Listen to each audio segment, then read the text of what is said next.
Sekarang coba cek. Dari sekian sholat yang telah kita tunaikan, berapa di antara sholat kita yang menghadirkan ketenangan dalam jiwa kita? Harusnya antum masuk masjid saja untuk mau sholat, itu suasananya pasti beda. Nggak percaya silahkan, Anda masuk rumah Anda, dengan masuk rumah Allah, itu suasananya lain. Begitu masuk, ada ketenangan tersendiri. Begitu sholat 2 rakaat tahiyatul masjid, Masya Allah, ketenangan bertambah.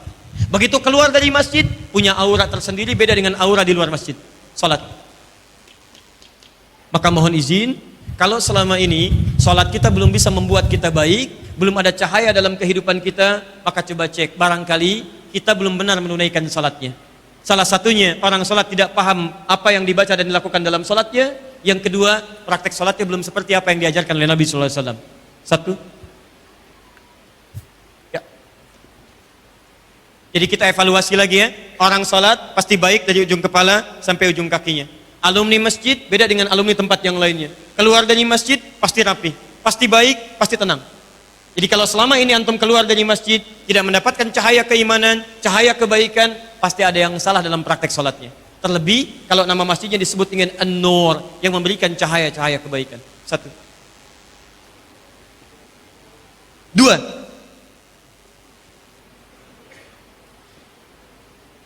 Tidak disebutkan kalimat dalam Al-Quran terkait dengan An-Nur, cahaya, dihubungkan dengan masjid, kecuali menunjuk pada orang-orang yang seringkali berinteraksi dengan Al-Quran. Saya ulang, tidak disebutkan kata An-Nur dalam Al-Quran yang dikaitkan kemudian dengan masjid, kecuali menunjuk pada orang-orang yang sering berinteraksi dengan Al-Quran. Karena itulah kemudian ketika Quran disebutkan dalam Al-Quran, maka Allah menamainya salah satunya dengan An-Nur. Quran surah ke-64 At-Taghabun ayat ke-8. Lihat kalimatnya. Saya hapus dulu ini.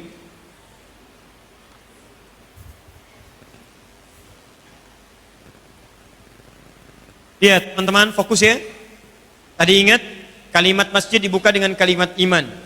Maka Al-Quran pun nanti dibuka dengan kalimat iman. Dan kalimatnya dibuka dengan kalimat iman, kemudian disandingkan dengan kata An-Nur. Yang paling menarik, masjid kita namanya An-Nur, kaidah masjid masuk dengan iman, lalu kemudian disambungkan kalimat Nur dengan Al-Quran. Lihat kalimatnya. Fa'aminu.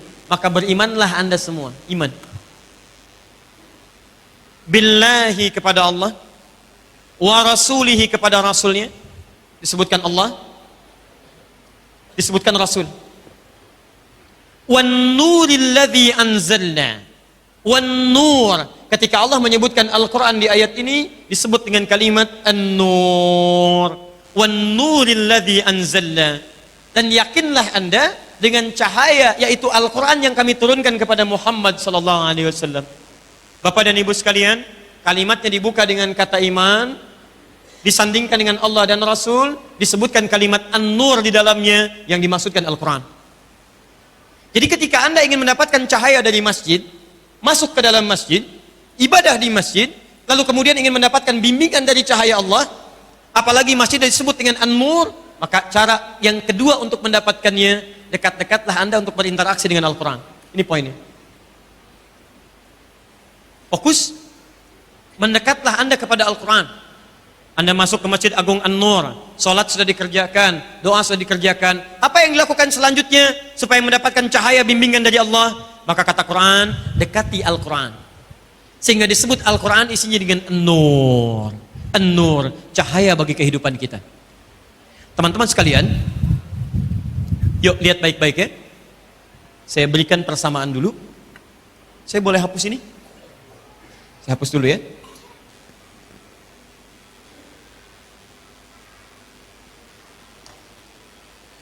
Saya mau kasih rahasia sebentar ya. Ini diantara kita saja hari ini ya. Dan tolong fokus baik-baik dengan rahasia ini, karena banyak orang keliru ketika membaca Al-Quran. Tidak sesuai dengan yang diinginkan Al-Quran. Lihat kalimatnya. Fokus. Satu. Saya tuliskan Al-Quran.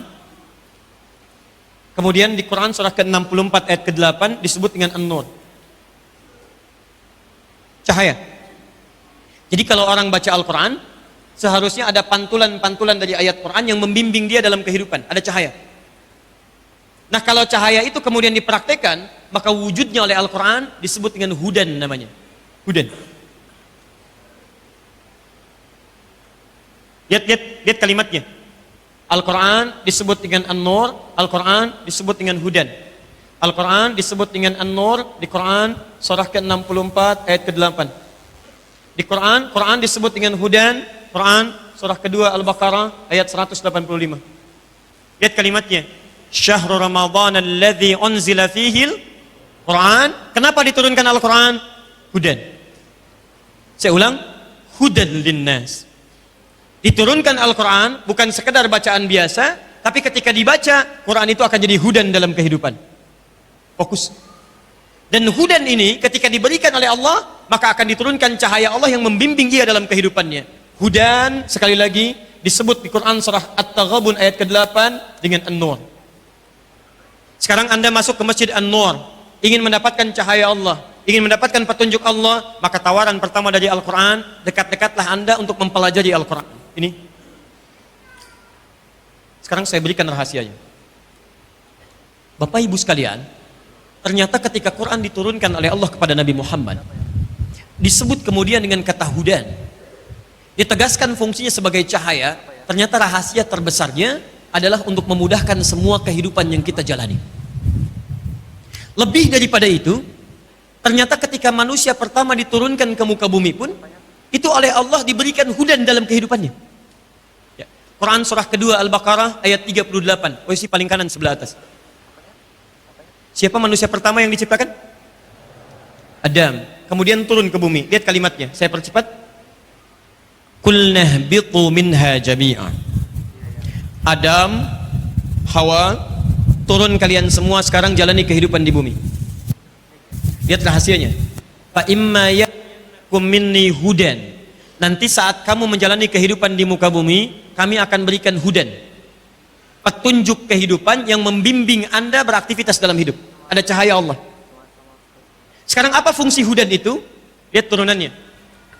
Ketika Allah menurunkan hudan dalam kehidupan, perhatikan fungsinya. Faman tabi'a hudaya, siapa yang mau mengikuti petunjuk hudan ini, fala khaufun 'alaihim wala hum yahzanun, maka saya akan jamin kehidupannya tidak akan pernah gelisah, wala hum yahzanun, dan tidak akan pernah sedih selama hidupnya. Masya Allah. Fokus teman-teman sekalian. Lihat sini. Manusia pertama diturunkan, kata Allah, saya berikan cahaya, namanya hudan. Kalau Anda ikuti hudan ini, petunjuk hidup, saya jamin semua kehidupan yang dijalani, mau di rumah tangga, mau di pekerjaan, mau di kehidupan sosial, maka Anda akan menjalani kehidupan itu dengan tenang, tidak gelisah. Awas, hati-hati. Yang kedua, selalu senang.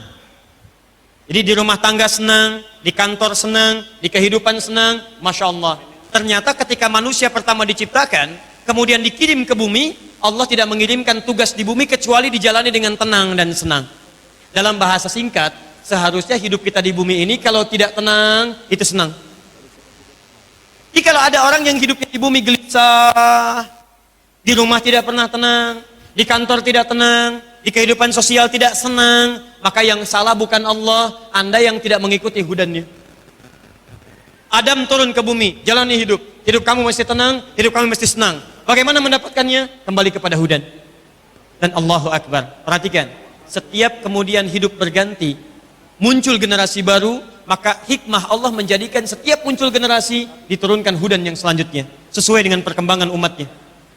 Sampai ke masa Nabi Muhammad SAW, diutus Nabi menjadi Rasul, maka diturunkan oleh Allah hudan yang baru, membimbing umat Nabi Muhammad untuk mendapatkan kehidupan yang tenang dan senang. Apa kaitannya dengan Al-Quran? Berita baiknya, hudan yang disebutkan pada Nabi Muhammad disebut oleh Al-Quran dengan nama Al-Quran. Rahasianya, Al-Quran dari Al-Fatihah sampai dengan An-Nas ternyata bukan diturunkan oleh Allah sekadar dibaca, tapi isinya itu pedoman hidup kita semua. Jadi kalau Anda ingin mendapatkan cahaya iman dari Al-Quran, masuk misalnya ke masjid, Anda berinteraksi dengan Al-Quran, maka diharapkan dengan interaksi dari Al-Quran itu, maaf, semua pedoman hidup kita bisa dipraktikkan dalam kehidupan. Dari ujung kepala sampai ujung kaki. Saya mau tunjukkan sebentar ya, tapi tidak perlu dicatat ya. Nggak perlu dicatat. Misal, sebelum kita lahir, sejak mulai masa kandungan, bagaimana caranya supaya kandungan dijalani dengan tenang. Lahir anak yang saleh, tuntunannya di Quran surah ke-7 ayat ke-189. Kemudian dilahirkan, bagaimana supaya dalam kelahiran itu, ASINya mengalir lancar. Kemudian tugas antara suami istri dibagi dengan baik. Quran surah kedua ayat 233. Kemudian mulai berjalan sampai 2 tahun sampai usia dini. Bagaimana mendapatkan pendidikan yang baik, dekat dengan Allah, akhlaknya mulia, taat pada orang tuanya. Quran surah ke-31 ayat ke-13 sampai ayat 19. Dia mulai belajar, bagaimana supaya belajar itu mudah dia ingat, gampang dia kemudian pahami. Quran surah ke-9 ayat 122. Kemudian bagaimana pelajaran itu bisa menguatkan keimanannya kepada Allah, bertambah pengetahuannya. Quran surah 58 ayat yang ke-11. Kemudian dia mulai naik tingkat lagi, mulai berjumpa dengan kawannya. Kadang-kadang dia merantau, kadang dia bergaul dengan orang-orang lingkungan baru. Bagaimana supaya tetap terjaga ketakwaannya. Quran surah ke-49 ayat ke-13. Kemudian dia mulai mencari pasangannya, dia berta'aruf sampai kemudian menemukannya. Bagaimana cara persiapan pernikahannya. Quran surah ke-4 sampai ayat ke-4-nya. Lalu dia mulai menikah. Quran surah ke-30 ayat ke-21-nya. Lalu mulai membagi tugas di rumah tangga. Bagaimana supaya tugas rumah tangga di awal pernikahan berjalan baik. Quran surah ke-4 ayat 34. Lalu suaminya mulai mencari nafkah, ya yang sederhana. Quran surah kedua ayat 168. Kalau dia baru berangkat, rizkinya datang dengan cepatnya. Quran surah kedua ayat 172. Kalau dia kemudian belum berangkat, rizkinya sudah datang menanti. Quran surah ke-7 ayat 96. Suaminya bekerja mencari nafkah, istrinya di rumah, kadang-kadang tidak mudah merawat anak. Ada yang berkata dan sebagainya. Bagaimana cara mengatasinya? Quran surah ke-17 ayat 23 sampai dengan ayat 27-nya. Kadang-kadang dalam bekerja ini merawat ada hal yang tidak mudah. Ada sakit. Sakit yang bagaimana? Kalau yang biasa-biasa Quran surah ke-26 ayat ke-80. Kalau sakitnya parah, semua orang mengatakan tidak ada obatnya. Kata Allah tidak ada yang mustahil. Bahkan penyakitnya seperti Nabi Ayub, saya sembuhkan. Quran surah ke-21 ayat 83 sampai dengan 84-nya. Kemudian saat Anda bekerja, jangan dikira mudah. Kadang-kadang ada yang berusaha iri kepada Anda, ada yang ingin menyingkirkan, ada yang ingin menyungkurkan. Bagaimana cara mengatasinya? Quran surah 17 ayat ke-79 sampai 81. Kalau ada orang yang sedemikian dahsyat sampai membuat mata Anda gelap, sulit mencari jalan keluarnya. Quran surah ke-21 ayat 87 sampai dengan 88-nya. Kadang hubungan suami istri tidak selamanya berjalan dengan baik, maka jangan cepat emosi kalau menghadapinya. Pelajari hukumnya di Quran surah ke-4 ayat ke-19.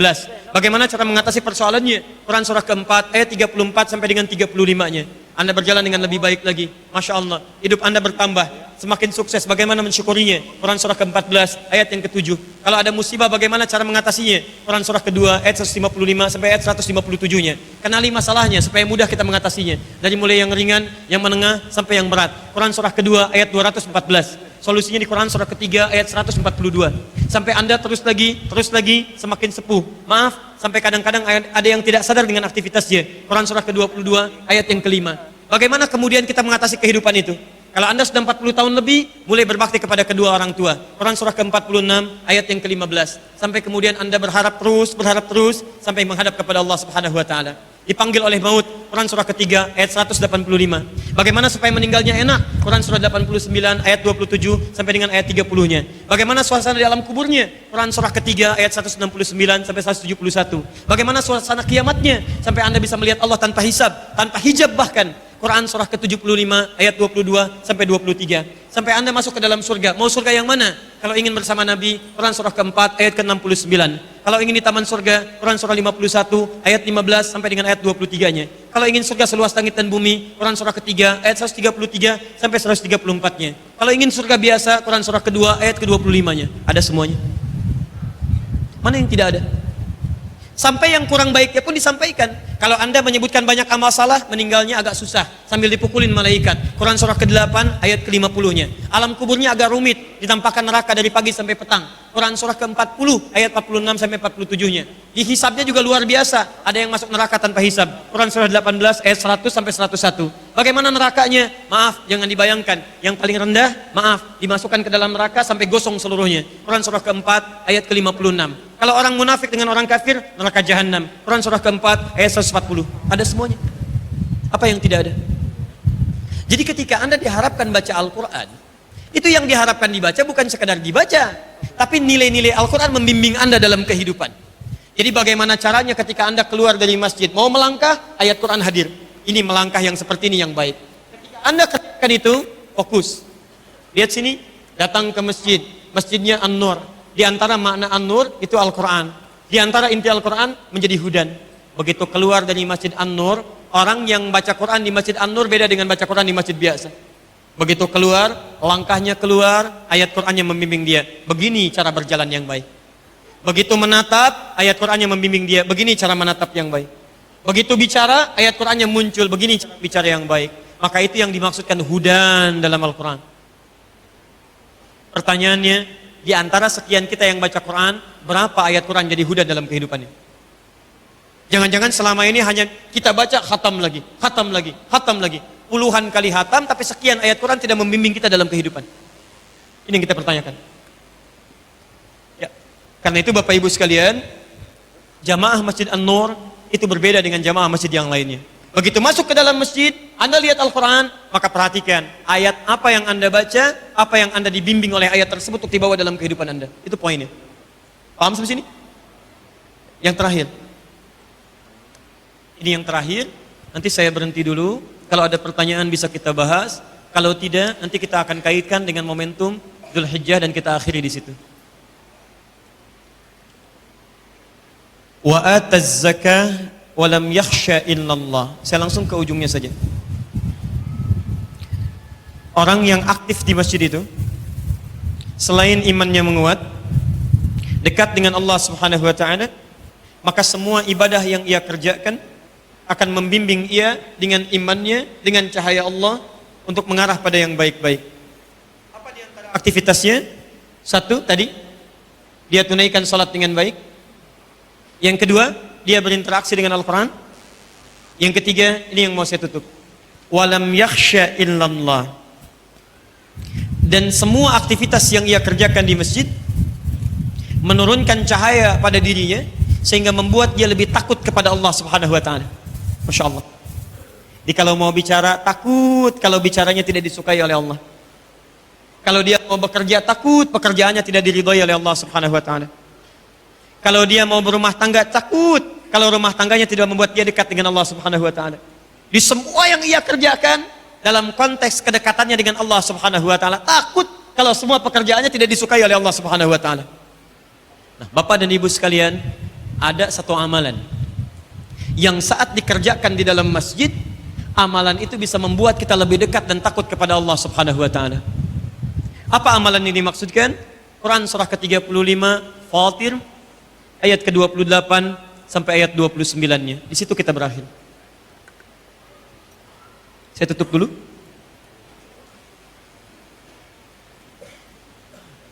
Ini kita baru bahas secara global ya, kita belum turunkan dengan penjelasan yang detail.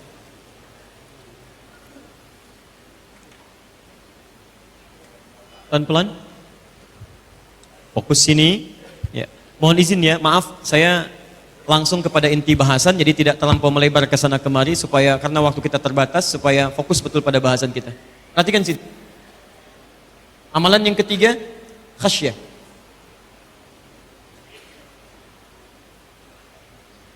Khasyah yaitu amalan yang menjadikan kita semakin takut kepada Allah Subhanahu wa taala. Puncak dari ketakutan kepada Allah itu dua. Al-khauf war raja. Khauf terkait dengan maksiat. Dia takut berbuat maksiat karena tahu Allah sedang mengawasinya. Jadi kalau orang yang mendapatkan cahaya Allah itu ketika mengerjakan sesuatu, dia akan takut segala pekerjaannya tidak disukai oleh Allah. Namanya disebut dengan ihsan. Jadi begitu mengerjakan sesuatu, dia merasa diawasi oleh Allah Subhanahu wa taala. Perhatikan hadis riwayat Muslim di jilid yang pertama, Kitabul Muqaddimah, nomor hadis yang ke-8, posisi paling kiri sebelah atas. Ihsan. Sifat khauf melahirkan sifat ihsan. Perhatikan kata Nabi, orang yang ihsan itu di antara ciri takutnya kepada Allah, an ta'budallaha ka'annaka tarahu fa in lam takun tarahu fa innahu yarak. Maka dia jadikan semua aktivitasnya sebagai ibadah kepada Allah seakan-akan dia merasa diawasi oleh Allah. Sekalipun tidak bisa menatapnya langsung, tapi dia merasakan Allah sedang melihatnya. Perhatikan, orang yang dilihat Allah, yang punya sifat khasyah, beda dengan orang yang merasa dilihat Allah tapi tidak punya sifat khasyah. Saya tanya pada Bapak Ibu sekalian, maaf, sekarang kita merasa dilihat Allah? Yakin didengar Allah? Saya ulang, kalau kita bicara yakin tidak Allah mendengar? Yakin. Yakin Allah melihat? Baik, sekarang perhatikan. Ada orang yang yakin dilihat Allah, tapi perbuatannya tidak menunjukkan bahwa dia sedang merasa dilihat Allah. Kalau ada orang yakin dilihat Allah, maka mustahil tangannya akan menyentuh minuman yang tidak disukai oleh Allah. Di depan Anda ada minuman. Ini minuman yang halal. Di sini misalnya ada bir, ada vodka, ada sake. Orang yang merasa yakin dilihat Allah, tidak mungkin dia menyentuh minuman yang diharamkan Allah Subhanahu wa taala.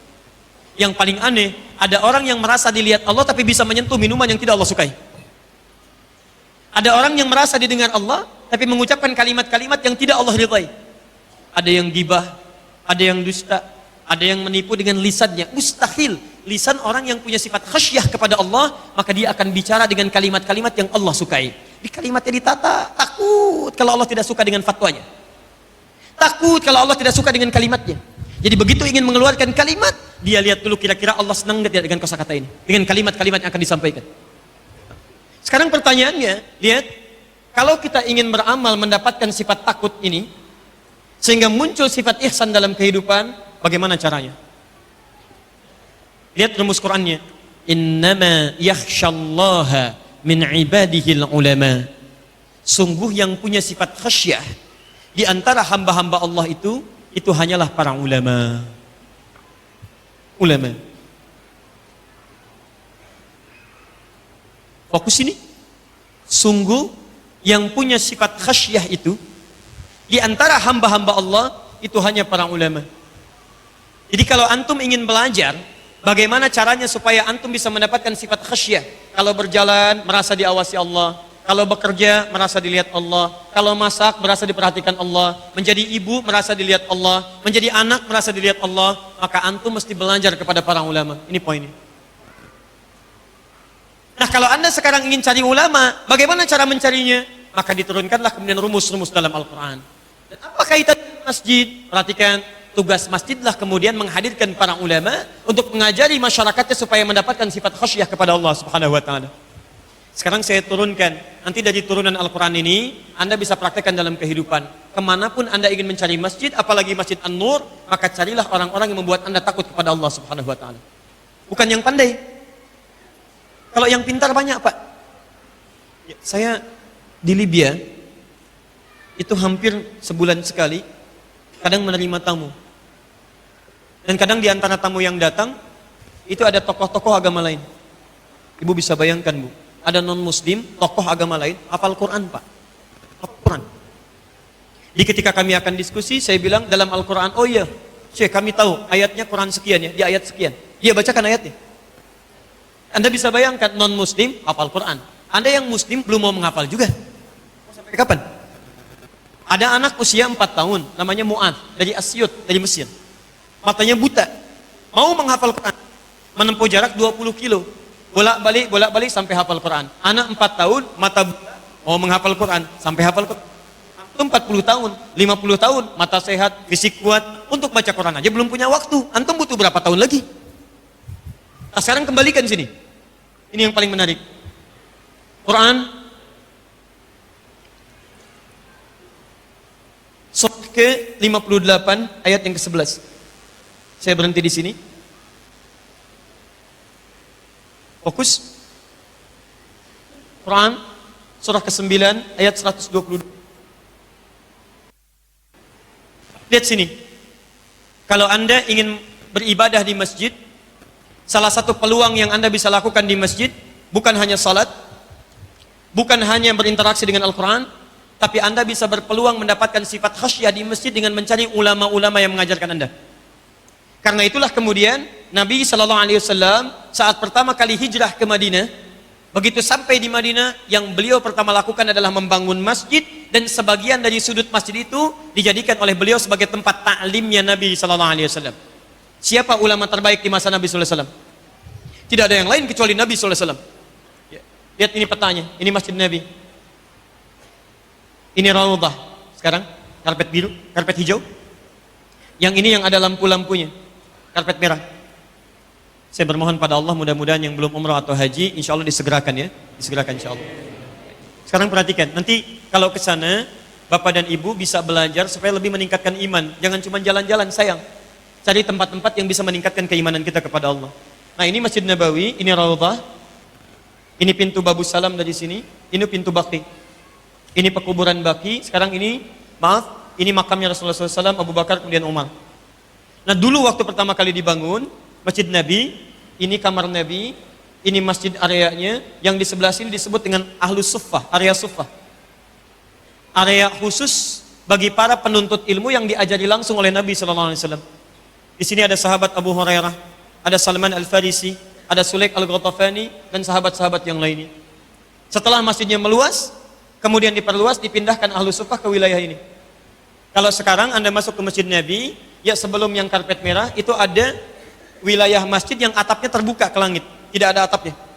Nah, itu dulu namanya Ahlus Suffah, tempat belajarnya orang-orang di masa Nabi SAW. Perhatikan, saking inginnya Nabi mengajarkan sifat khasyah kepada orang yang datang ke masjid, sampai dialokasikan oleh beliau space di masjid, area di masjid khusus untuk orang-orang yang ingin belajar mendekat kepada Allah Subhanahu wa taala. Jadi bukan hanya untuk orang yang salat, untuk orang yang baca Al-Qur'an, tapi orang-orang yang ingin mendekat kepada Allah sehingga hadir sifat khasyah dalam dirinya, belajar. Jadi di sini boleh kita ambil sebagai sunnah di dalam masjid dihadirkannya majlis-majlis ilmu yang dengan ilmu itu mendekatkan diri Anda kepada Allah Subhanahu wa taala. Tapi mohon maaf ya, mohon maaf kalau kalimat saya ini kurang menyenangkan.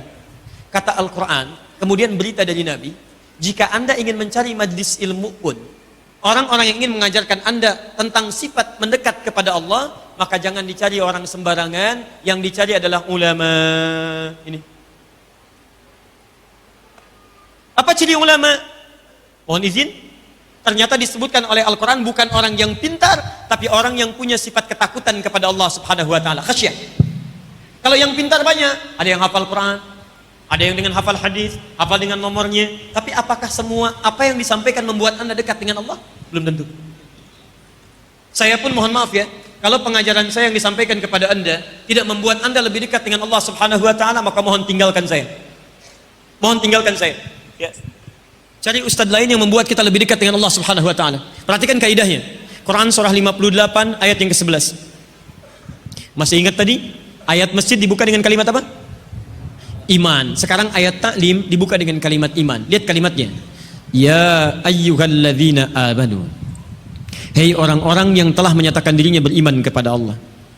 Idza qila lakum tafassahu fil majalis. Jika dikatakan kepada Anda luaskan majlis. Majlis dari kata jalasa, yajlisu, tempatnya disebut dengan majlis. Apa artinya jalasa? Bukan. Jangan ngarang, ingat. Mengarang hanya dalam pelajaran bahasa Indonesia. Jalasa bukan duduk. Apa artinya jalasa? Bukan wallahu a'lam, bukan, ada artinya. Ya. Baik, lihat. Jalasa asalnya bukan duduk. Asalnya berpindah dari posisi rendah ke posisi tinggi. Di dalam bahasa Arab itu ada dua perpindahan. Yang keduanya diartikan dengan duduk. Satu qa'ada. Kedua jalasa. Qa'ada yaq'udu qu'udan, tempatnya disebut dengan maq'ad. Kalau qa'ada itu pindah dari posisi berdiri tinggi ke posisi rendah. Jadi kalau saya berdiri begini kemudian saya duduk, itu orang Arab fasih menyebutnya dengan qa'ada. Tafaddal uq'ud au qu'udan, berdiri duduk.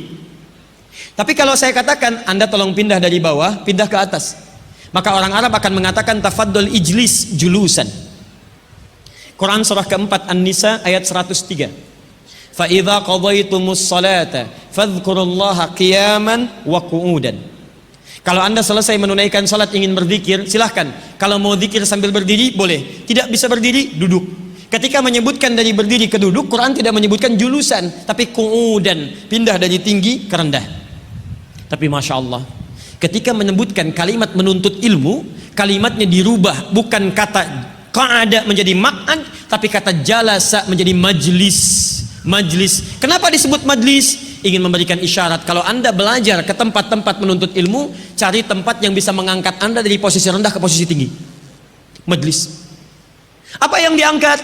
Lihat kalimatnya. Yarfa'illahu alladhina amanu walladhina utul ilma darajat. Maka carilah majlis-majlis ilmu yang bisa mengangkat iman Anda, kedekatan Anda dengan Allah Subhanahu wa taala, dan bertambahnya pengetahuan kita di hadapan Allah. Jadi kalau Bapak Ibu ingin belajar Cari ulama-ulama yang bukan cuma mengajarkan hal yang pintar, tapi membuat Anda lebih dekat dengan Allah Subhanahu wa taala. Iman plus ilmu. Siapa orangnya? Ini al-ulama wal khasyah. Bagaimana cara menemukannya? Perhatikan rumusnya dari Nabi. Hadis riwayat Muslim. Saya tutup sampai sini.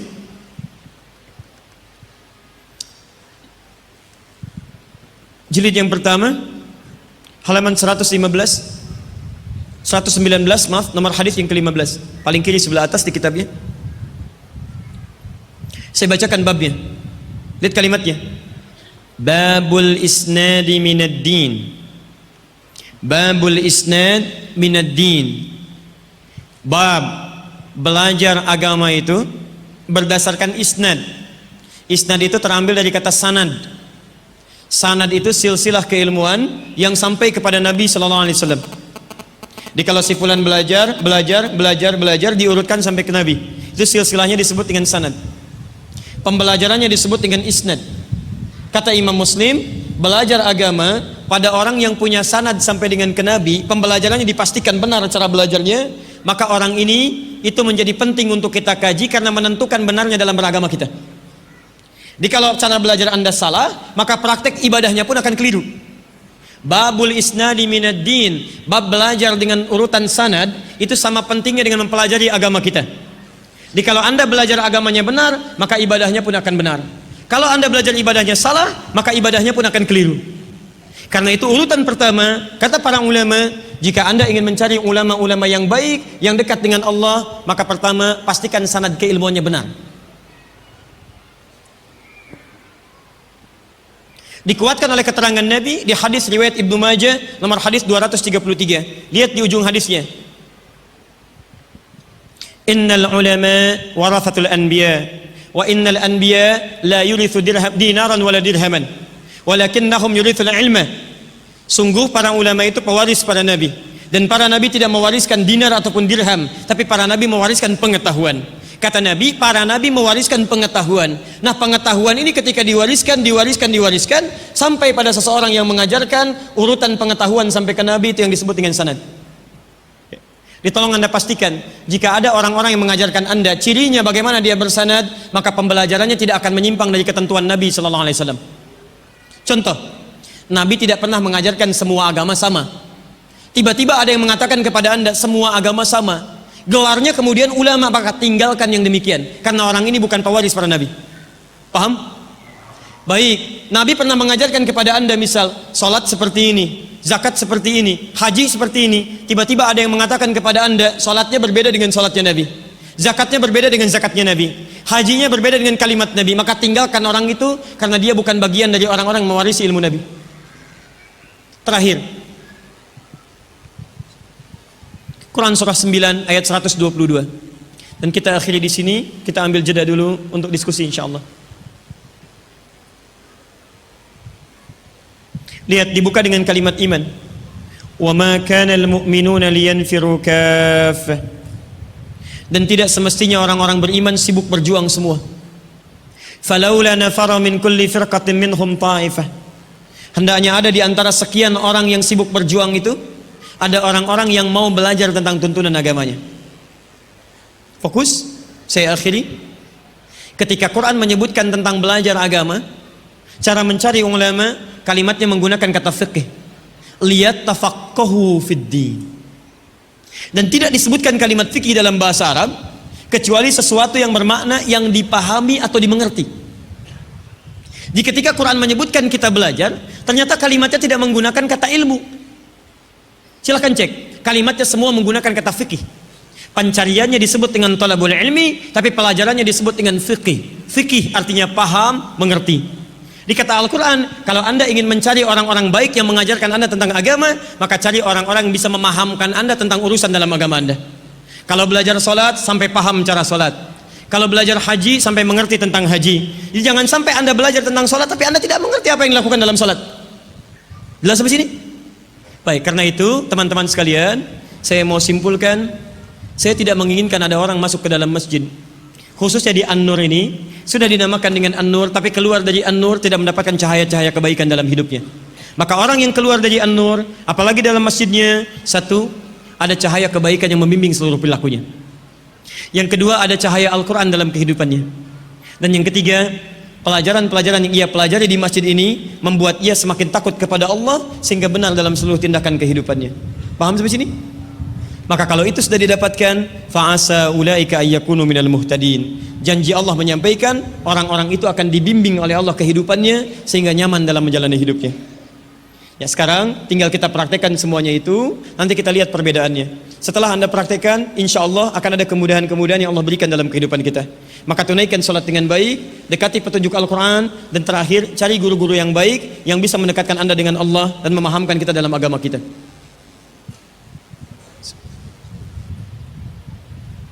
Masya Allah, luar biasa. Banyak pertanyaannya. Kenapa dari awal kita tidak tanya jawab saja? Masya Allah. Saya mulai dari yang diketik dulu ya. Ini sudah niat betul bertanya. Masya Allah. Muhammad.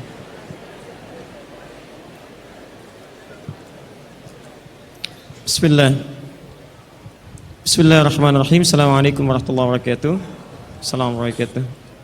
Habuk fillah, maaf sebelumnya Ustaz jika pertanyaan Anda nantinya tidak sesuai tema. Ada bahas khair insyaallah. Saya langsung ke pertanyaan saja ya. Ustaz, saya tahun depan mau menikah.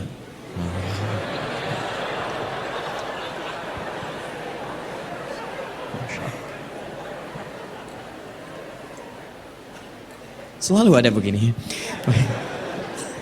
Dengan seorang akhwat. Pasti seorang akhwat, gak mungkin ikhwan. Gak mungkin. Kalau seorang ikhwan ada yang salah dalam diri antum ya. Baik, Quran surah ke-49 ayat 13. Ya ayyuhan nasu inna khalaqnakum min dzakarin wa untha. Hei manusia, kami ciptakan kalian pasangannya laki-laki dengan perempuan.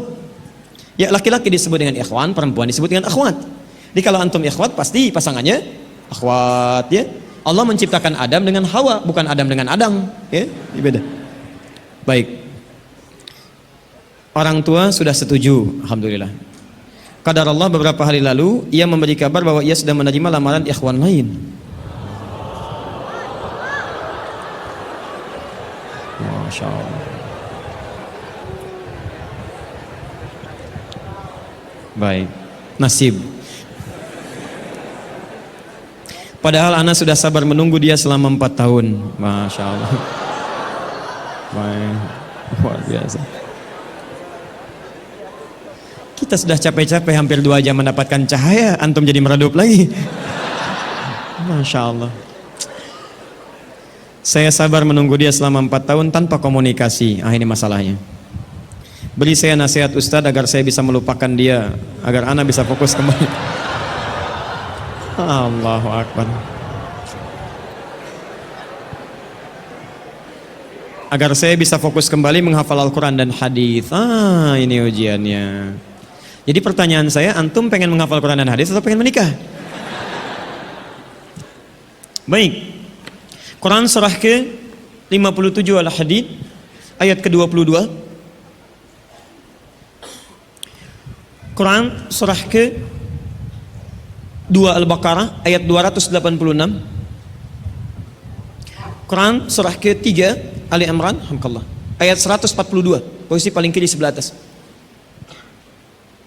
Taib.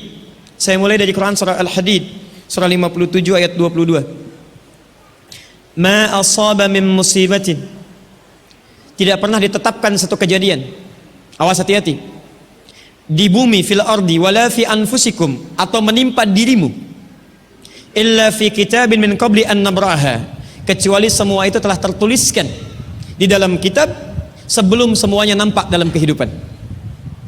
Ayat ini ingin memberikan gambaran bahwa semua kejadian-kejadian yang terjadi di muka bumi ini, termasuk dalam terkait aktivitas kita, termasuk dalam pencarian jodoh kita, semuanya telah tertuliskan, diatur oleh Allah Subhanahu wa taala. Singkatnya, semua ada dalam aturan Allah.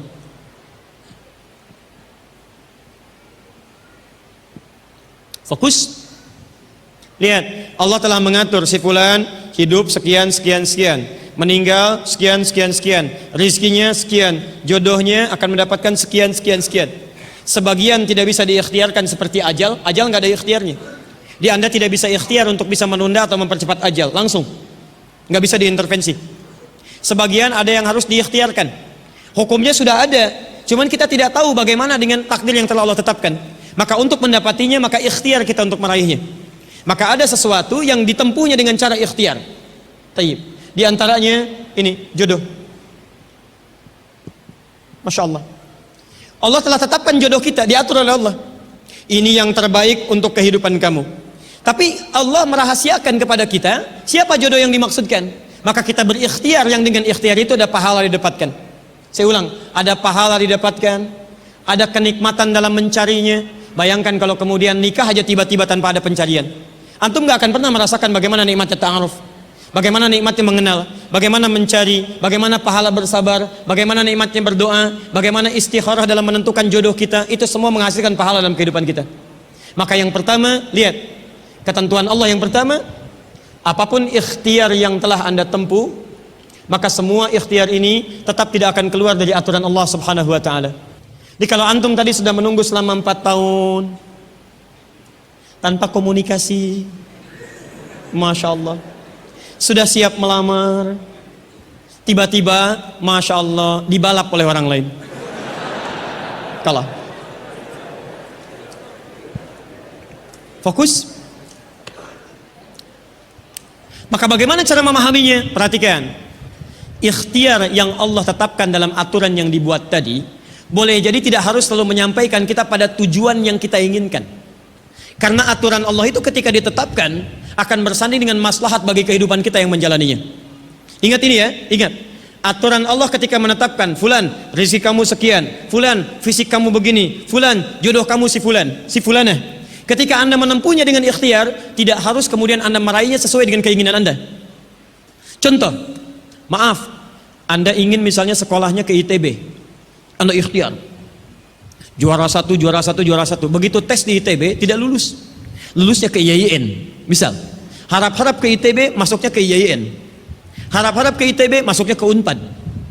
Ketika Allah kemudian menakdirkan Anda, misal keinginan Anda ke Unpad, keinginan Anda ke ITB, tapi kemudian tiba-tiba beloknya ke Unpad, bagaimana memahaminya? Perhatikan, kadang jalan kehidupan yang telah Allah tetapkan bukan harus menentukan hasil sesuai dengan yang Anda inginkan, tapi Allah menetapkan sesuai dengan apa yang Anda butuhkan. Anda ingin ke ITB, tapi apa yang Anda dapatkan di ITB bukan maslahat buat kebutuhan Anda. Maka dibelokkan oleh Allah ke Unpad supaya Anda mendapatkan apa yang Anda butuhkan dalam kehidupan Anda. Karena Allah mengabulkan apa yang Anda butuhkan, bukan apa yang Anda inginkan. Saya ulang, Allah mengabulkan hanya apa yang Anda butuhkan, bukan apa yang Anda inginkan. Ada 3 jenis cara pengabulannya. 1, jika kebutuhan Anda sesuai dengan maslahat kehidupan Anda meminta. Maka jika keinginan Anda dalam permintaan sesuai dengan kebutuhan Anda, maka segera dikabulkan. 2, ada yang ketika Anda memohon, Anda belum sanggup untuk mendapatinya. Nanti ketika Anda mulai sanggup, disitulah kemudian Allah berikan. Antum punya anak 5 tahun, antum kaya, punya banyak uang, kemudian anak itu minta dibelikan motor, dibelikan nggak? Uangnya ada, motornya siap dibeli, anak baru 5 tahun minta dibelikan motor, dibelikan nggak? Tayyib. Kenapa? Karena dia belum sanggup menggunakannya. Tapi Anda sampaikan, nah, papa punya uang, papa siapkan ya, nanti ketika sanggup baru saya berikan. Demikian ketika Anda meminta kepada Allah Subhanahu wa taala dan memohon. Maaf, Anda mohon, belum dikabulkan juga. Boleh jadi bukan Allah belum mengabulkan, tapi Anda belum siap untuk menerimanya. Contoh, Nabi Muhammad SAW berdoa kepada Allah supaya kiblat dipindahkan dari Masjid Al-Aqsa ke Masjidil Haram. Kapan berdoanya? Sejak di Mekah. Kapan dikabulkan? Saat ke Madinah. Kurang lebih 3 tahun baru dikabulkan. Quran surah kedua Al-Baqarah ayat 144, paling kiri sebelah bawah. Qad nara taqalluba wajhika fis sama falanuwalliyannaka qiblatan taradaha fawalli wajhaka syatral Masjidil Haram. Muhammad, kami perhatikan engkau senantiasa menengadahkan wajahmu ke langit memohon, meminta. Lihat, maka mulai hari ini kami kabulkan doamu. Mulai palingkan kiblatnya dari Masjidil Aqsa ke arah Al-Masjidil Haram. Berapa lama Nabi berdoa? 3 tahun. Nabi Muhammad SAW berdoa 3 tahun baru dikabulkan oleh Allah. Kenapa baru dikabulkan? Karena pengalihan kiblat baru sesuai dengan kebutuhan umat Islam pada saat itu setelah 3 tahun. Nabi Ayub alaihissalam, antum kenal Nabi Ayub? Kenal di mana? Kadang-kadang kenal Nabi Ayub. Luar biasa. Tadi malam di Dumai ada yang kenal Korun. Bulan lalu di Lampung ada yang kenal Fir'aun. Masya Allah. Di Pekanbaru kenal Nabi Ayub. Luar biasa. Antum siapa sebetulnya? Nabi Ayub itu diuji dengan penyakit luar biasa. Maaf, tadinya kaya, punya istri yang sangat cantik, anaknya 12. Hari yang bersamaan, hari pertama, maaf, diuji dengan harta semua habis 1 hari. Hari kedua, anak semua meninggal. Hari ketiga, diuji dengan penyakit, yang penyakitnya tidak akan pernah dialami orang setelahnya, tidak juga dialami orang sebelumnya. Berapa diuji? 20 tahun. Beliau diuji 20 tahun. Apakah mengeluh? Tidak. Kata istrinya, kalau bahasa kita, papa kan Nabi, angkat tangan papa, mohon kepada Allah, mintakan sembuh aja, sembuh. Apa jawab Ayub? Berapa lama kita sehat dan senang? Kata istrinya, Masya Allah, 20 tahun. Berapa lama kita diuji begini? 7 tahun. Kata Ayub, nanti saja, kalau usia ujian sakit sama dengan ujian sehat, sama-sama 20 tahun, baru saya memohon kepada Allah subhanahu wa ta'ala. Anda bisa bayangkan, Nabi Ayub, Nabi, Rasul, dekat dengan Allah, jaminannya surga, surga tingkat tinggi, diberikan ujian 20 tahun, beliau bersabar dan tetap ibadah. Antum, Masya Allah, mahasiswa, baru semester 5, bukan Nabi, bukan Rasul, surga belum jelas, amalan masih berantakan, hisab masih menegangkan, surga belum ada jaminan, baru 4 tahun.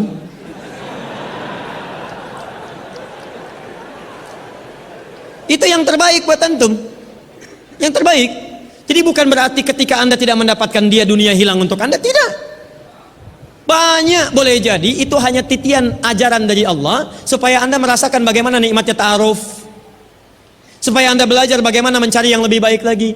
Lihat kalimatnya, Quran surah ke-24 ayat 26, at-tayyibatu lit-tayyibin wat-tayyibuna lit-tayyibat al-khabithatu lil-khabithin, sebelumnya wal khabithuna lil-khabithat. Yang baik akan ketemu yang baik lagi, yang kurang baik bertemu dengan yang kurang baik lagi. Menurut Anda dia yang terbaik untuk Anda, menurut Allah dia bukan yang terbaik untuk Anda. Yang untuk Anda ada yang lebih baik lagi. Anda mau menghafal Quran, Anda mau menghafal hadis, maka Allah akan kirimkan kepada Anda yang bisa menjaga Quran dan hadis Anda. Kalau dengan 4 tahun belum bisa menjadikan Anda mendapatkan yang terbaik, tunggu, karena yang terbaik itu lebih daripada yang mulia akan mendapatkan masa yang cukup panjang. Al-Bukhari menulis hadis 16 tahun, kitabnya abadi. Orang menulis kitab 16 hari belum tentu abadi. Jadi ketika Anda diminta menunggu dalam masa yang cukup lama, sebetulnya bukan masanya yang ditunggu, tapi di balik penungguan itu bukankah di situ ada pahala?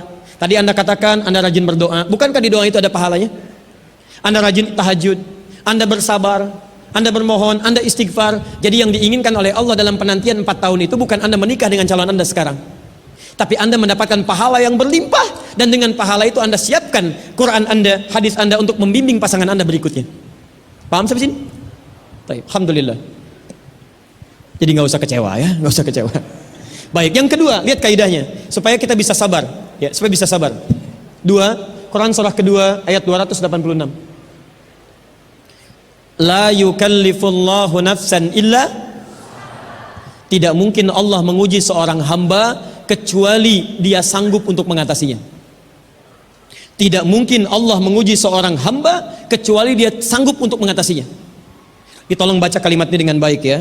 Kalau Anda sedang punya masalah, seberat apapun itu, yakinkan kata Al-Quran, tidak mungkin masalah ini diujikan kepada Anda kecuali Anda sanggup. Jadi kalau Anda tidak sanggup, mustahil ujian ini dititipkan pada Anda. Jadi kalau Anda sekarang misal sedang punya ujian seberat apapun, itu tandanya cuman Anda yang sanggup, yang lain tidak sanggup. Makanya tidak diujikan kepada pemuda lain, cuman Anda, karena Anda yang sanggup menanggung bebannya. Orang lain mungkin sudah naik ke atas atap tuh, loncat, tidak. Anda tidak. Karena cuman Anda yang mampu, bukan orang lain. Ketika Anda mengatakan, ya Allah, kenapa mesti saya yang diuji? Kenapa mesti saya yang mengalami? Why me? Kata Allah, why not? Kenapa tidak? Cuman kamu yang mampu, kamu yang harus dapatkan pahalanya, yang lain tidak. Cuman Anda yang jadi pemuda yang kuat, yang lain belum tentu. Tapi nggak usah terlampau bangga, langsung pulang dari sini bikin status. Memang cuman saya yang mampu, masya Allah. Pekerjaan. Ya. Yang ketiga, tetap ikhtiar. Quran surah 49 ayat ke-13. Jadi jangan sampai, maaf, ya, peluang Anda tidak mendapatkan yang tadi Anda telah harapkan menjadikan Anda putus dalam berikhtiar. Cari, masih banyak perempuan semuka bumi. Masa tidak ada yang cocok untuk Anda? Lihat, ya ayyuhan nasu inna khalaqnakum min dzakarin wa untha wa ja'alnakum syu'uban wa qabail lita'arafu. Hei manusia, kami ciptakan engkau laki-laki, ada perempuan jodohmu. Dan kami pisahkan berbeda-beda daerah. Ya, lihat syu'ub, beda daerah, RT, RW, lurah, kecamatan, kabupaten, sampai sedunia. Kalau nggak ketemu di satu RT, cari satu RW ya, yang nanya tadi. Kalau tidak ada satu RW, cari satu kampung. Masa nggak ada yang ketemu? Boleh menikah dengan perempuan sekampung? Tidak. Masa sekampung mau dinikahi? Tidak. Batas paling maksimal 4. Sekampung tidak pilih satu dari sekampung. Sekampung mau dinikahi, Masya Allah. Silahkan cari ya. Anda tadi masih kuliah kan? Silahkan cari, barangkali ketemu di kampus ya. Boleh menikah dengan seorang anak yang sedang kuliah? Tidak, sedang kuliah masa dinikahi? Pulang dulu dari situ ya. Pulang dari kampus, baik-baik di rumah baru nikah. Ini di kampus mau dinikahi ya. Cari, silakan. Gak ketemu misalnya, mohon maaf ya, satu kecamatan, kabupaten. Gak ketemu, beda provinsi. Anda orang Riau, mungkin jodoh Anda ada di Jawa. Cari, ta'aruf. Gak ada di Jawa, ada di Sumatera. Gak ada Sumatera, ada di Papua. Luas. Indonesia terbentang 5.200.000 kilometer persegi luasnya. Kata Ahmad Mansur Surya Negara, pakar sejarah, dalam bukunya Api Sejarah, halaman ke-19, paragraf yang kedua, baris 1 sampai 3, paling kanan sebelah atas. Luas Indonesia itu daratnya 2 juta kilometer persegi, lautnya 3.200.000 kilometer persegi. Daratan dan lautan, Masya Allah, 5.200.000 kilometer persegi. Masa nggak ketemu? Pulaunya 13.677 pulau. Itu belum termasuk Pulau Gadung dan Pulau Gebang. Ada semua. Nggak ada di Asia Tenggara, nggak ada Asia Tenggara di Asia, nggak ada Asia Amerika, nggak ada Amerika di Eropa, nggak ada Eropa di Afrika. Masa nggak ada yang cocok? Kalau tidak ada, mungkin antum ahli surga, karena itu pun jodoh antum pun bidadari surga. Masya Allah. Tapi sebelum ke surga, baiknya menikah dulu di dunia ya. Ya, sebelum kiamat kurang 2 hari. Tuh, Mike aja ada pilihan, masa antum tidak ada? Orang sudah Samarinda, antum sama dia aja. Bismillahirrahmanirrahim. Mushaf apa yang cocok untuk tahsin? Mushaf tahsin. Selesai. Mushaf dibagi 3 bagian. 1, mushaf tajwid. Kedua, mushaf tafsir. Yang ketiga, mushaf tahfidz. Jadi kalau teman-teman ingin berinteraksi dengan Al-Quran, tolong fokuskan pada tujuannya dulu. Kalau Anda fokusnya untuk mempelajari baiknya bacaan, maka cari mushaf tajwid. Awas, hati-hati, cari mushaf tajwid. Apa cirinya? Kalau saya lebih cepat ya, kalau ingin cepat mendapatkan mushaf tajwid, antum cari yang terbitan Menara Kudus itu. Yang lokal. Ya, yang Menara Kudus itu yang hurufnya agak gemuk-gemuk itu, ya. Nah, itu menurut kami itu paling bagus untuk tajwid. Tajwid, ya. Mohon maaf ya, mohon izin. Kalau dulu tahsin itu nggak ada, adanya tajwid. Karena tajwid itu mengajarkan Al-Quran dengan baik dan benar. Lihat di kitab Hidayatul Mustafid fi Ilmi Tajwid, halaman yang pertama paling kanan sebelah atas.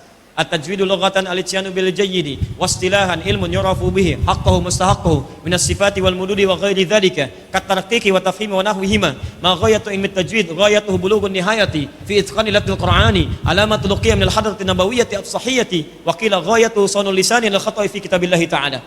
Di belajar ilmu tajwid itu adalah belajar Al-Quran supaya bisa baca Al-Quran dengan baik, dengan benar, sesuai dengan yang ditunjukkan oleh Nabi Sallallahu Alaihi Wasallam. Jadi kalau antum bisa belajar dengan baik dan benar, kenapa belajar dari yang salah? Kenapa muncul ilmu tahsin? Karena ada sementara orang belajarnya salah, makanya penting ditahsin lagi untuk diperbaiki. Jadi kalau anda ingin belajar dengan benar, cari mushaf tajwid. Sekarang sudah banyak. Ada yang pakai, maaf ya, pakai warna itu. Ada yang warna, ada yang hijau, ada yang merah, ada yang kuning, dan diberi tanda di bawahnya tanda wakafnya. Ya, tapi mushaf warna ini saya tidak melarangnya, silahkan saja. Tapi kata para pakar, itu cenderung agak lambat dalam belajar. Karena ketika anda membaca, anda berpikir 2 kali lipat. Lihat warna ke bawah, baru simpulkan. Lihat warna, baru baca lagi. Masalahnya ketika tidak ada warnanya, itu jadi masalah. Paham?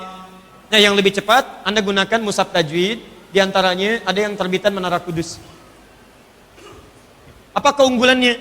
Kalau mushaf Madinah, mushaf Libanon, itu biasanya menggunakan tanda-tanda tajwid yang terbatas. Misal 4 atau 5 tanda saja. Al-Baqarah ayat yang keempat. Walladzina yu'minuna bima unzila ilaik wa ma unzila min qablik wa bil akhirah. Akhirah. Tulisannya begini. Al-akhirah. Perhatikan. Kalau di pusat-pusat luar itu ditulisnya seperti ini, wabil akhirah. Nah, orang yang tidak pernah baca Quran sebelumnya, dia akan melihat kalau harokat fathah seperti ini, bukan fathah tegak, itu bacaannya pendek, nggak ada madnya. Maka dia akan baca keliru. Wabil akhirati hum yuqinun.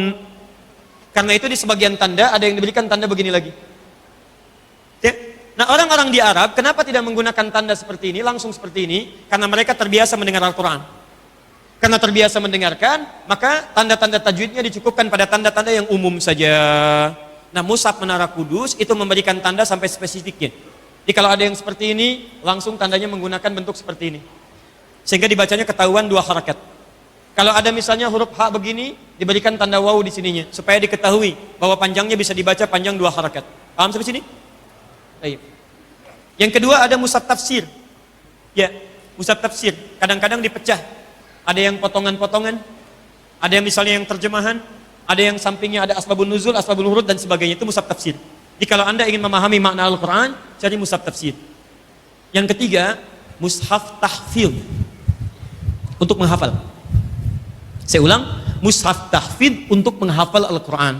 Ciri paling gampangnya, cari oleh Anda mushaf-mushaf yang sampingnya itu suka ada ayat potongan pojok. Ya, misal Alif Lam Mim Dzalikal kitabu la raiba fi hudal lil muttaqin. Sampingnya ditulis dzalika alladzina walladzina. Itu disebut dengan mushaf tahfidz. Nanti insyaallah kalau yang kami sudah dicetak lagi, nanti insyaallah kalau ada kuotanya kita coba bagikan. Mudah-mudahan nanti antum bisa mendapatkan dan belajar dari situ. Ya, dan kita tidak jual. Itu hanya untuk dibagikan saja untuk mushaf belajar menghafal Al-Quran. Saya mau tanya sebentar. Mau hafal Quran? Saya ulang, mau hafal Quran? Yang mau boleh angkat tangan? Alhamdulillah.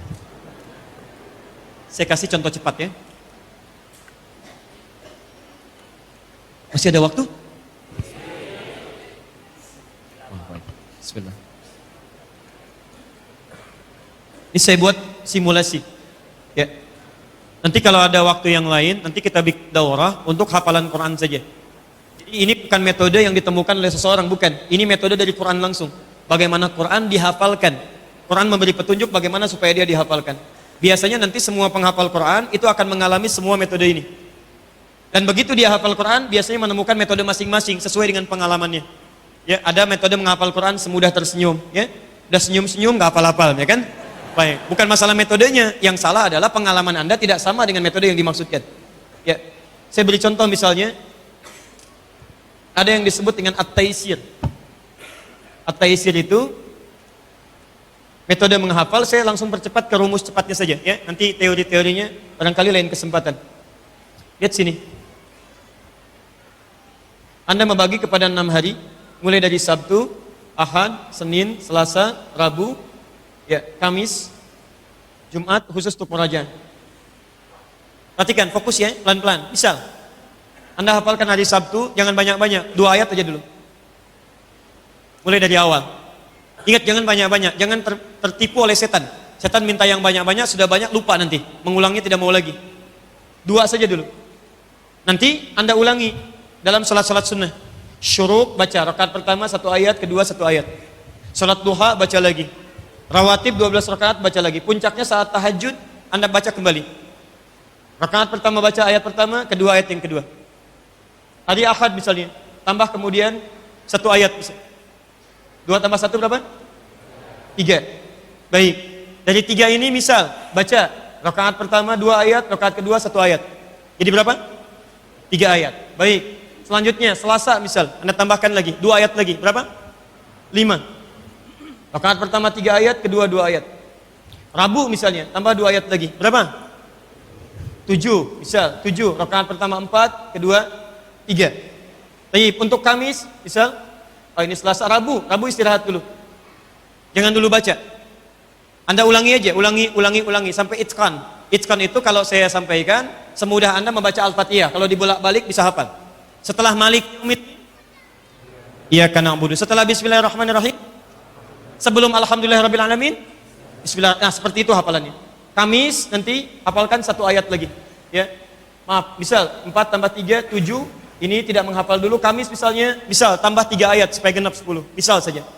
7 tambah 3 berapa? 10. Rakaat pertama misalnya 5, kedua 5. Atau pertama 6, kedua 4. Jumat khusus untuk mengulang. Mengulang. Jangan menghafal. Nanti Anda coba, Anda tingkatkan seperti ini. Misal mengulang, rumusnya begitu menghafal subuh, kemudian praktekkan, diulang lagi saat sholat tahajud. Pelan-pelan, Anda praktekkan, nanti ada makna yang melekat dalam diri Anda. Menghafalnya kata Quran, subuh. Diulang dalam sholat sunnah. Dipraktekkan dalam malamnya. Begitu malam dipraktekkan, insya Allah ini akan terjaga Qurannya. Mula-mula sedikit, lama-lama jadi banyak. Nanti kalau sudah jadi penghafal Quran, biasanya setiap hari itu 5 juz.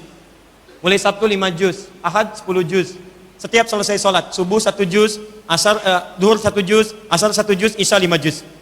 Ini 10 juz, Senin 15 juz, Selasa 20 juz, Rabu 25 juz, Kamis 30 juz. Jumat tinggal berdoa saja kepada Allah Subhanahu wa taala. Nah, sekarang saya berikan contoh cepatnya, misal. Mohon izin ya kalau saya agak cepat. Sebab saya ini biasa. Pertama sendiri, kemudian sendiri, nulis sendiri, ngapus juga sendiri, ya. Baik, antum tenang aja. Perhatikan sini. Saya berikan simulasinya. Lihat sini. 1 2 3 4 5. Lihat, saya ajarkan cara cepat bagaimana menghafal Al-Quran dengan nomornya sekaligus. Perhatikan ya, pelan-pelan, fokus, siap. Baik, bismillah. Saya hitung, insya Allah antum gak nyampe 5 menit sudah hafal 5 ayat dengan nomornya. Baik, saya mulai dari sekarang. Lihat sini, saya terangkan dulu baru saya mulai cara menghafalnya. Saya tuliskan, ini alif lam mim, misal. Dzalikal kitabu la raiba fi, saya potong dzalika. Ayat 3-nya alladzina yu'minuna bil ghaib, saya tuliskan alladzina. Ayat 4, walladzina yu'minuna bima unzila ilaik, saya tuliskan walladzina. Ayat 5-nya ulaika ala hudam min rabbihim, saya tuliskan ulaika. Baik, sekarang perhatikan. Nomor 1 alif lam mim, 2 dzalika, 3 alladzina, 4 walladzina, 5 ulaika. Kelihatan? Baik, sekarang perhatikan cara menghafalnya. Kalau Anda ingin mulai menghafal, misal hafal kuat dari awal sampai dengan ke atasnya, maka mulai lihat dulu yang paling atas. Apa yang paling atas? Alif lam mim. Kalau saya sebutkan nomor berapa ini? Baik, kalau saya sebutkan 1, Anda sebutkan ayatnya. 1 apa? Baik, sekarang perhatikan. Kalau saya sebutkan ini 1, alif lam mim. Kemudian lihat yang selanjutnya, paling bawah 5. Apa 5? Baik, 1 apa? 5 apa? Ah, sekarang lihat. Berarti kalau ada di antara ini, itu yang pertengahan. Anda hafal awalnya, Anda hafal ujungnya. Berarti pertengahannya itu 2, 3, atau 4. Sekarang perhatikan yang mirip-mirip. 1 apa? 5 apa? Sekarang perhatikan. 3 dengan 4. 3, alladzina. 3? 3? 4 tinggal pakai wawu, walladzina. 4 apa? Baik, 3 apa? Tinggal 2, dzalika. Baik, ulangi. 1 apa? 5 apa? 3 apa? 4 apa? Baik, 2 apa? Baik. Menghadap ke sana. Bismillah. Bismillahirrahmanirrahim. 1. Alif lam mim. 5. Ulaika 3. alladzina 2. dzalika 4. walladzina. Gak nyampe semenit. Saya hapus dulu ya. Namanya siapa saya? Syekh Rashid. Syekh Rashid. Hafal Al-Quran? Insyaallah 30 juz. 30 juz. Baik. Sudah, gak usah ditanya. Alhamdulillah. Baik, untuk Syekh Rashid kami insya Allah berikan hadiah 5 juta untuk Syekh Rashid insya Allah. Baik, jazakumullah khair. Nanti kita transferkan ya. Baik, antum yang belum hafal, lihat fokus ini, saya tunjukkan.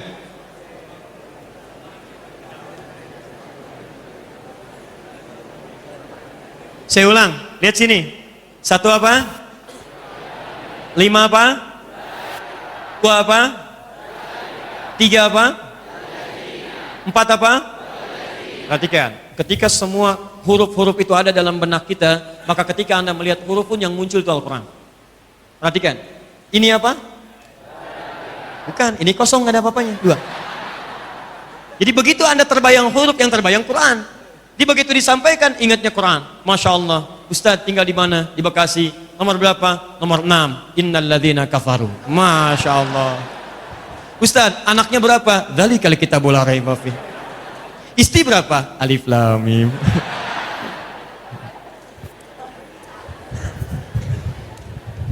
Terakhir ya. Nanti ada PowerPoint-nya kalau nanti belajar dari awal sampai akhir ya. Ini hanya sekedar simulasi saja. Saya ingin tunjukkan, Anda nggak nyampe 5 menit, itu tadi saya hitung, nggak nyampe 5 menit. Anda sudah hafal itu. 5 ayat dengan potongan, dengan nomornya. Anda selama ini kemana aja?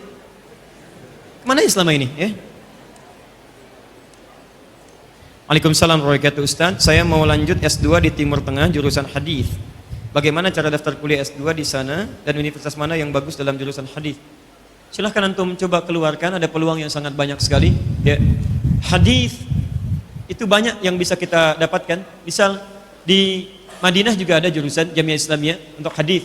Tapi biasanya kalau untuk S2 itu agak tidak mudah untuk masuknya. Di Mesir juga ada, cukup bagus untuk jurusan hadis. Tapi di Mesir juga kuliah sampai 4 tahun. Ada gitu kan? Antum bisa dapatkan itu. Antum juga bisa ambil misal, ya, bisa misalnya di Tunisia, Zaituna, itu cukup bagus. Fikih dengan hadisnya cukup baik. Ya, ada Om Dorman juga bisa antum lanjut ke sana. Ya, nanti kalau misalnya ini yang bertanya ingin lebih jauh lagi, nanti kami kirimkan linknya. Dan nanti insya Allah kalau ada kesempatan kita berikan rekomendasinya. Nanti kita kirimkan kepada Syekh di sana, mudah-mudahan bisa dibantu insya Allah. Ustadz, apakah dosa-dosa seorang hamba selalu diampuni oleh Allah? Karena dalam Al-Quran banyak ayat mengatakan bahwa Allah SWT Maha Pengampun. Ya, kalau Anda bertobat. Quran surah ke-4 ayat 17 sampai ayat 18. Dosa yang ringannya di Quran surah ke-2 ayat 286. Dosa agak berat di Quran surah ke-40 ayat ke-3. Agak berat lagi Quran surah ke-71 ayat ke-10. Lebih besar lagi Quran surah 39 ayat 53. Perhatikan, ada nama kesalahan disebut dengan khata. Ketika Anda berbuat salah, masih sedikit ringan, Allah ampuni. Sifat pengampunannya disebut dengan al-afu. Al-Baqarah Quran surah 2 ayat 286. Rabbana la tu'akhidna in nasina au akhtana. Ketika Anda memohon ampunan, disampaikan dengan kalimat al-afu. Wa'fu anna. Al-afu sifat Allah memaafkan kesalahan Anda. Kemudian Anda lakukan dosa misalnya lebih daripada yang tadi, maka disebut dengan dzambun. Allah turunkan sifatnya namanya ghafir. Quran surah ke-40 ayat yang ketiga. Ghafiridz dzambi wa qabilit taubi. Anda berbuat dosa lagi lebih banyak, maka disebut dengan dzunubun. Dzunub. Allah turunkan lagi sifat namanya ghaffar, ghaffarun. Quran surah Nuh ayat yang ke-10. Faqultu astaghfiru rabbakum innahu kana ghaffara. Kenapa Nabi Nuh menyebut kalimat ghaffar? Karena umatnya mulai meningkat level dosanya. Maka kata Nabi Nuh, "Hei, kalian berbuat dosa sudah banyak, tapi Allah Maha Pengampun. Sebanyak apapun bertobat, Allah pasti akan terima." Lebih banyak dari yang tadi, dzunubun ma'adz zulmi, ada zalimnya. Seperti orang menghambat orang ke masjid. Ya, Quran surah kedua ayat ke-114. Wa man azlamu mimman mana'a masajidallahi ayyudhkara fiha ismuhu wa sa'a fi kharabiha. Siapa yang lebih zalim dosanya dibandingkan yang menghambat orang ibadah ke masjid? Mau ke masjid dihambat, itu bukan cuma dosa tapi zalim. Maka ketika dia mau tobat, Allah turunkan kalimat yang keempat, ghafurun, innallaha ghafurun rahim. Yang kelima, maaf, sudah mencegah orang ke masjid, sudah menggibahkan orang ke masjid, sudah juga mabuk, sudah juga tidak sholat, banyak dosanya, kemudian dia mau tobat, maka diturunkanlah kemudian nama yang terakhir, namanya israf. Israf itu berlebihan, dosanya banyak. Maka diturunkanlah sifat Allah yang kelima, yang mengampuni semua dosa yang berlebihan, namanya Rahim. Quran surah 39 Az-Zumar ayat ke-53. Qul ya ibadiyalladzina asrafu ala anfusihim la taqnatu min rahmatillah. Qul ya ibadiyalladzina asrafu ala anfusihim la taqnatu min rahmatillah. Katakan Muhammad pada hamba-hambaku, masih di aku hamba. Bapak punya anak, nakalnya luar biasa. Sudah mencederai rumah tangga, sudah membuat kehormatan Anda hilang, tiba-tiba kemudian diusir dari rumah, datang balik lagi mau minta maaf. Diterima enggak? Pertanyaan saya, kalaupun Anda menerima, sikap pertama baik atau tidak? Belum tentu, kadang-kadang cemberut. Kadang-kadang katakan, jangan kesini lagi, kamu bukan anak saya. Oh, lantas anak siapa? Allah tidak. Sifat Allah beda dengan hamba. Lihat kata Allah, qul ya ibad. Katakan, hei hambaku, masih di aku hamba. Anda punya banyak dosa, masih ada peluang untuk kembali. Ayo, jangan putus asa dari rahmat Allah Subhanahu wa taala. Dosa kecil diampuni, agak besar diampuni, besar sekali diampuni. Kalau dengan semua tawaran itu Anda belum mau minta ampun juga, dengan cara apa lagi Allah mengampuni Anda? Mohon maaf, saya tutup. Sebelum nyawa kita sampai di kerongkongan, selalu ada kesempatan untuk kembali. Saya beri contoh Fir'aun. Itu jahatnya kurang apa lagi, komplit bu, Pak. Mengaku Tuhan, ana rabbukumul a'la. Orang sekarang paling banter ngaku nabi, dia ngaku Tuhan. Yang kedua, maaf, hobinya bunuh orang. Quran surah 2 49. Yudzabbihuna abna'akum. Dia suka menyembelih orang lain. Maaf, menantang nabi. Yang paling luar biasa, saking Allah adilnya memberikan petunjuk untuk berubah, dikirimkan 2 orang nabi supaya dia berubah. Quran surah ke-20 Toha ayat 43 sampai 44. Lihat kalimatnya. Idhaba ila fir'auna innahu tagha. Musa dan Harun pergilah kepada Fir'aun, berikan dia petunjuk, dia mulai menyimpang. Satu orang mengaku Tuhan, hobi bunuh orang, menantang Rasul, maksiat banyak, tapi hukum Allah masih berlaku sebelum nyawanya sampai di kerongkongan. Kata Allah, Musa dan Harun, 2 orang nabi sekaligus untuk 1 orang. Kita sampai kiamat nabinya cuma 1, gak pernah ketemu. Saking sayangnya Allah. Dan hebatnya ayat ke-44. Faqula lahu qawlan layyina la'allahu yatadhakkaru aw yakhsha. Tolong ingatkan dengan lemah lembut, jangan kasar. Mungkin dengan kelembutan itu dia mau sadar dan mulai takut kepada Allah Subhanahu wa taala. Jadi mohon maaf ya teman-teman, ini yang bertanya, Fir'aun saja yang mengaku Tuhan, banyak maksiatnya, suka bunuh orang, masih mau diampuni oleh Allah. Apalagi Anda yang tidak seperti Fir'aun. Anda pernah ngaku Tuhan? Pernah bunuh orang? Pernah nantang Nabi? Kalau Anda tidak berbuat maksiat seperti Fir'aun, maka peluang untuk bertobat selalu terbuka kepada Anda. Tapi pilihannya Anda mau ngambil atau tidak. Kalau Anda tidak mengambilnya, maka Anda ketinggalan. Sudah ada yang lebih duluan dibandingkan Anda, namanya Fir'aun. Karena itu bertakwalah kepada Allah Subhanahu wa taala. Saya kira kita cukupkan dulu untuk pertemuan kita hari ini. Mudah-mudahan dalam apa yang kami sampaikan ada kebaikan-kebaikan yang didapatkan. Saya mau simpulkan dulu satu. Tidaklah masjid ini dinamakan dengan An-Nur kecuali kita diharapkan punya cahaya-cahaya kebaikan yang membimbing kehidupan kita. Maka saya mohon setiap antum datang ke masjid ini atau di masjid manapun, tunaikan sholat dengan baik, cari waktu untuk mempelajari Al-Quran dengan baik. Yang ketiga, mohon maaf, cari guru yang baik yang mengajarkan kedekatan kita dengan Allah. Selanjutnya, semua itu butuh proses untuk kita berubah lebih dekat dengan Allah Subhanahu wa taala. Maka dalam proses itu, nikmati, sabar dalam kita belajar. Dengan kesabaran itu insya Allah pahala akan diberikan semuanya. Saya kira itu yang bisa kami sampaikan. Bila ada yang benar itu dari Allah dan Rasulnya, kalau ada yang salah mohon maaf itu dari kesalahan saya pribadi. Nanti kalau ada waktu yang lain, barangkali nanti cari tema yang sesuai. Mudah-mudahan dengan itu semua ada hal-hal yang baru yang bisa kita pelajari. Saya kira itu. Subhanakallahumma bihamdika asyhadu an la ilaha illa anta astaghfiruka wa atubu ilaik. Dan ada 3 sunnah Nabi sebelum kita pertama, Nabi cukup menutup dengan hamdalah. Yang kedua, Nabi kadang berdoa momentumnya khusus, sahabat mengikuti atau mengaminkan. Dan yang ketiga, Nabi menutup dengan doa kifaratul majlis, kemudian kita bisa bubar dari majlis. Nah, saya ingin menggabungkan ketiganya. Mudah-mudahan dengan menggabungkan ketiganya itu kita mendapatkan keberkahan lebih dari Allah Subhanahu wa taala. Alhamdulillahirabbil alamin, arrahmanir rahim, maliki yaumiddin.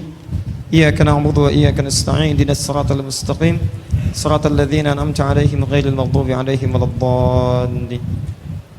Allahumma rabbana la tada' lana fi maqamina hadza wa fi kulli maqamin dhanban illa ghafartah. Duhai Allah, kami bermohon kepadamu, jika ada yang hadir di masjid ini, satu di antara kami datang membawa dosa, maka mohon ya Allah, jangan biarkan dia meninggalkan masjid ini kecuali Engkau telah ampuni segala dosa-dosanya. Allahumma wala hamman illa farajtah. Jika ada yang hadir di masjid ini datang membawa kegelisahan, maka mohon ya Allah, jangan biarkan ia meninggalkan ya Allah masjid ini kecuali Engkau telah tenangkan keadaan hati. Allahumma wala dainan illa qadaitah. Jika ada yang hadir di masjid ini membawa kesulitan utang piutang dalam hidupnya, maka mohon jangan biarkan ia meninggalkan masjid ini kecuali Engkau telah lunasi ya Allah dan berikan rezeki yang cukup untuk melunasi utang-utangnya. Allahumma wala maridan illa syafaitah. Jika ada yang datang ke masjid ini membawa penyakit ya Allah, atau saudaranya, kerabatnya, tetangganya, maka mohon ya Allah dengan keikhlasan amalannya, angkat dan sembuhkan segala penyakitnya. Allahumma ya rabbal alamin, aslih ahwalana ma yuqarribuna ilaika ya rabbal alamin. Duhai Allah, mohon perbaiki keadaan hidup kami sehingga membuat diri kami lebih dekat denganmu ya rabbal alamin.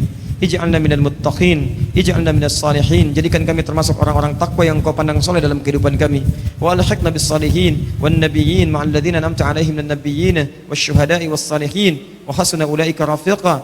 Dan mohon anugerahkan kami di surga nanti ya Allah, satu surga dengan bersama para nabi, orang-orang jujur, para syuhada, orang-orang saleh. Allahumma ya rabbal alamin, ati anfusana taqwaha wa zakkiha anta khairu man zakkaha, anta waliyuha wa maulaha. Ij'al jam'ana hadza jam'an marhuma wa tafarraqana min ba'dihi tafarruqan ma'suma. Duhai Allah, jadikan pertemuan kami pertemuan yang penuh dengan berkah, dan bila pun kami mesti berpisah, jadikan perpisahan kami mengeratkan cinta dan kasih sayang di antara kami. Bi fadlika subhana rabbika rabbil izzati amma yasifun. Rabbana atina fid dunya hasanah fil akhirati hasanah wa qina adzabannar. Wa akhiru da'wana alhamdulillahi rabbil alamin.